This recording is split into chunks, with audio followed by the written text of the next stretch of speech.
तो मदन मोहन का टीला देखा है? इस टीले पे चढ़ करके एकांत में दोपहर के समय खूब रोए कि भगवान मुझे वृंदावन वास दे दो। कहीं भी अगर एक कोने में मैं पड़ा रहूं, वृंदावन से कभी बाहर न जाऊं तो मेरा जीवन सार्थक हो जाए। प्रभु अब मैं रास के बिना नहीं जी सकता, अब मैं वृंदावन के बिना नहीं जी सकता।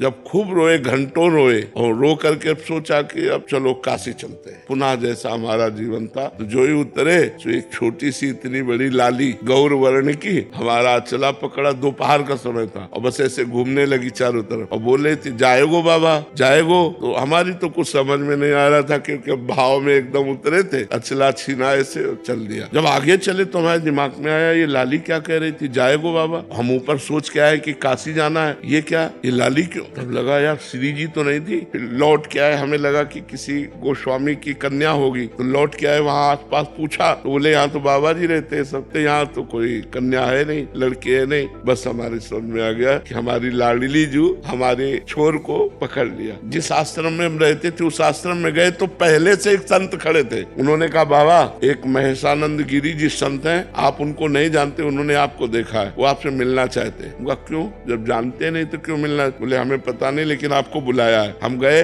बोले वहां जहाँ आप रह रहे हो वहाँ अनुकूल आपके नहीं होगा, ये कमरा है एकांत में, आप यहाँ रह लीजिए। आप क्या व्यवस्था लाडली जी की, और आज देख लो सब व्यवस्था होगी। यहाँ वृंदावन वास के लिए एकमात्र केवल रोना ही साधना है कि लाडली जी रीझ जाए और वो पास दे दे तो सब व्यवस्था बन जाए। यहाँ कोई धन बल से वृंदावन नहीं रह सकता, क्योंकि पास जब तक नहीं होगा तब तक वृंदावन वास नहीं होगा।